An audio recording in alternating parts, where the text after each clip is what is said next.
Est-ce que par exemple tu t'es déjà dit, en fait, si je n'étais pas autiste, tout ça ne serait jamais arrivé? Tu t'es déjà dit ça ou pas? Oui, je me suis déjà dit ça plusieurs fois. En fait, tellement les gens me faisaient souffrir que toutes les méchancetés qu'ils me disaient sur moi, j'acceptais et du coup je finissais par y croire.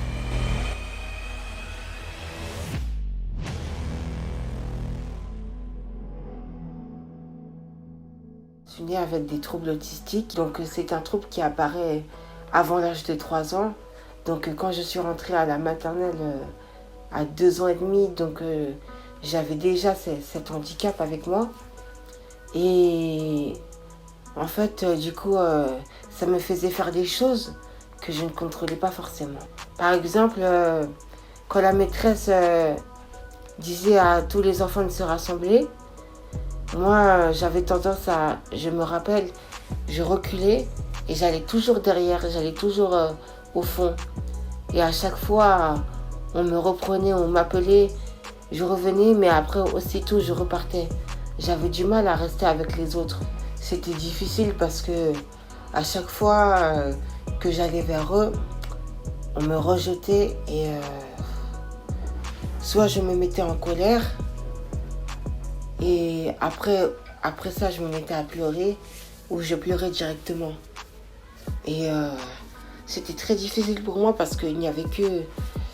J'avais pas d'amis et la seule chose qui me consolait, c'était mon grand frère.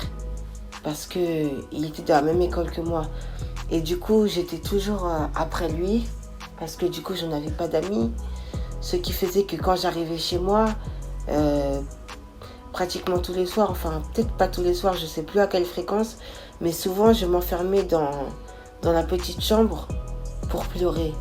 Et à chaque fois c'était comme ça. Ça a commencé lors de ma petite enfance, donc maternelle, et ça s'est accumulé. Donc plus les années passaient, et plus la souffrance grandissait et ça devenait insupportable. Et par rapport à ma famille, j'embêtais tout le monde. Et j'étais toujours en train de courir. Et à chaque fois, tout le monde criait arrête Dono, arrête Dono. Et moi, je rigolais et je faisais ça tout le temps. Et je sais pas pourquoi je faisais ça, mais ça me faisait rire.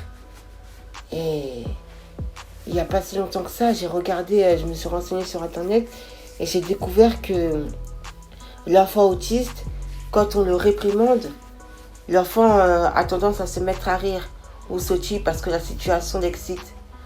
Et c'est exactement ce que je faisais dans ma famille et même à l'école. Et du coup, ça avait tendance à agacer les maîtres et maîtresses et les professeurs au collège en particulier, là où j'ai rencontré le plus de problèmes. Que j'ai commencé à être harcelée à partir du CP. Et ça a commencé avec des enfants qui m'embêtaient et qui se moquaient tout le temps de moi pour un oui ou pour un non. Et ça a été très difficile pour mon grand frère et pour moi.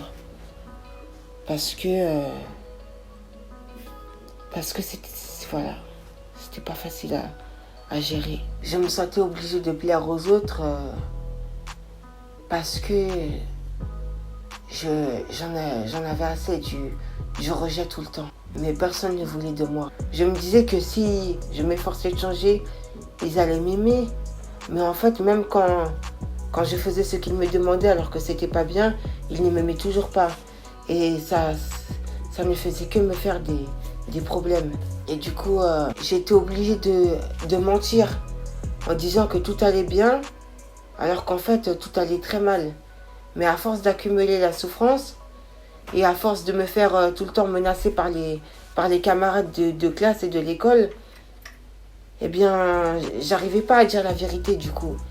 Alors que je savais que c'était pas bien de mentir, mais je ne faisais que ça. Et tu disais que tu devais forcément tout le temps mentir. Et mentir à qui en fait? Mentir à mes parents, en particulier ma mère qui se faisait beaucoup de soucis pour moi.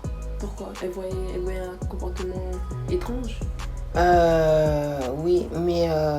elle savait que je souffrais de quelque... Enfin, en fait, elle savait que j'étais pas comme les autres, mais elle connaissait pas l'autisme.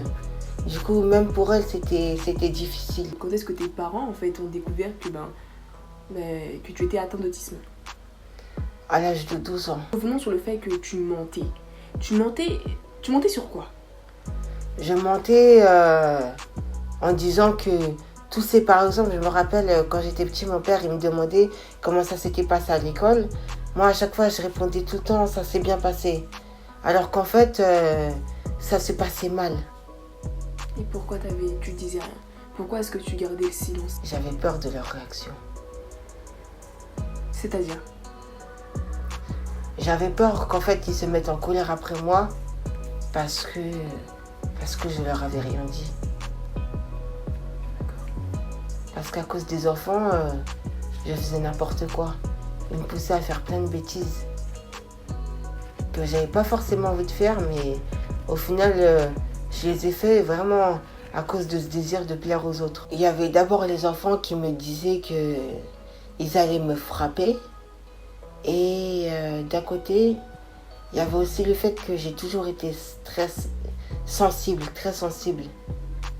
Et quand ils me faisaient des menaces, en général, j'avais tendance à avoir peur. Et par peur, j'écoutais tout ce qu'ils me demandaient de faire.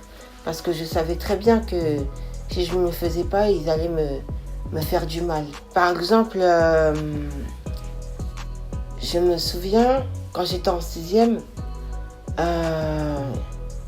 il y avait des enfants dans ma classe. Ils traitaient tout le temps d'handicapés.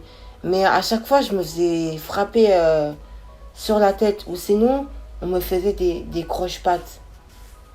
Ou ça pouvait arriver. Souvent, on me poussait et je tombais par terre. Est-ce que c'était toujours comme ça que tes bourreaux, si je peux dire, se comportaient envers toi? Oui. Ça peut arriver que je me fasse harceler.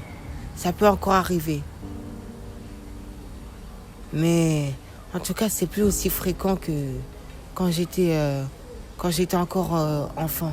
J'ai changé d'école. Donc je me suis fait harceler, je me suis fait embêter pendant un certain temps. Mais j'ai pris mon courage à deux mains et j'en ai parlé à ma mère qui a pu intervenir et j'ai prié le Seigneur et ça s'est arrêté par sa grâce. Au jour d'aujourd'hui, Jésus-Christ m'aide et me console à chaque fois. Donc quand je suis dans la tristesse, le Seigneur me demande de me confier à lui. Et quand je le fais, après je me sens tellement bien. Parce que Jésus-Christ, il donne une paix, une joie et un amour que personne ne peut donner. Jésus-Christ vous aime. Il t'aime. Il m'aime, mais il vous aime aussi. Et la personne qui lui ouvre son cœur aura accès au consolateur dont Jésus avait parlé aux disciples. Pourquoi est-ce que tu as voulu faire cette vidéo? Pour montrer au monde que peu importe qui vous êtes, votre passé ou votre présent, Jésus-Christ a le pouvoir de tout changer dans votre vie. S'il l'a fait pour moi, il peut le faire aussi pour vous. Si moi, par exemple, le Seigneur, Jésus-Christ, ne m'a pas guéri de ces troubles autistiques, mais dans ma faiblesse, il se glorifie. C'est vrai que quand je suis en dehors de mon cercle familial, c'est très compliqué parce que je n'arrête pas de baisser la tête, j'arrête pas de me cacher. À chaque fois, quand tout le monde, par exemple, si tout le monde se met là, et moi je veux me mettre là.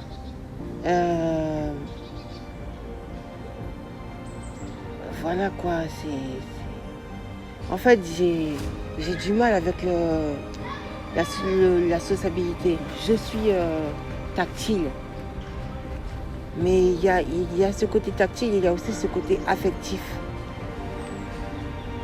Il y a aussi ce besoin de montrer mon affection et mon amour pour les autres à chaque fois. Et je fais cette vidéo pour vous témoigner de ma conversion. Merci beaucoup. Parce que j'ai remarqué que c'était pas forcément facile du début à la fin. Parler de tout ça, juste de revenir sur ton passé, etc. Et vu que c'était pas des choses très faciles. Et pourtant tu l'as fait. Alors merci. Je t'en prie. Peut-être à une prochaine fois sur LGS Media. Peut-être. Que le Seigneur te bénisse. Merci, toi aussi. Amen.